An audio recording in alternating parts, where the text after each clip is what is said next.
Assalamualaikum warahmatullahi wabarakatuh.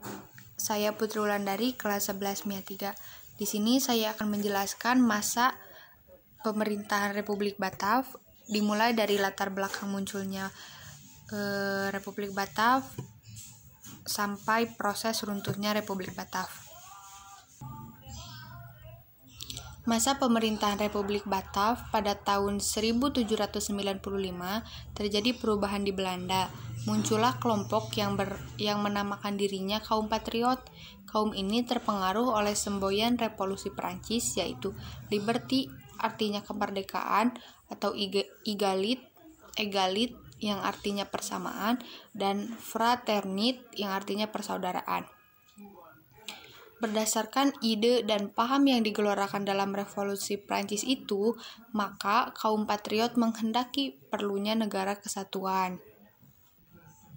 Bertepatan dengan keinginan itu, pada awal tahun 1795, pasukan Prancis menyerbu Belanda. Raja William V melarikan diri ke Inggris. Belanda dikuasai Prancis.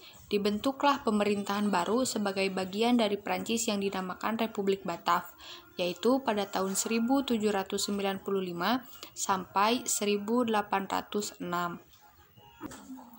Jatuhnya VOC membuat banyak perubahan. Setelah runtuhnya kekuasaan Raja Louis XVI di Prancis, Napoleon Bonaparte berambisi menguasai Eropa. Akibat serangan Napoleon tersebut, Raja William V melarikan diri ke Inggris karena tidak bisa menahannya. Berubahlah kerajaan Belanda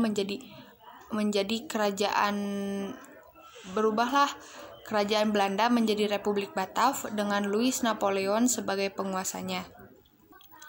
Pergantian ini dipengaruhi oleh adanya revolusi Prancis yang sedang bergejolak dan memberi pengaruh di Eropa.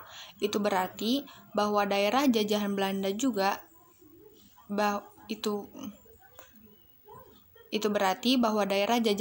juga berada di bawah kekuasaan Prancis, termasuk Indonesia yang merupakan jajahan Belanda.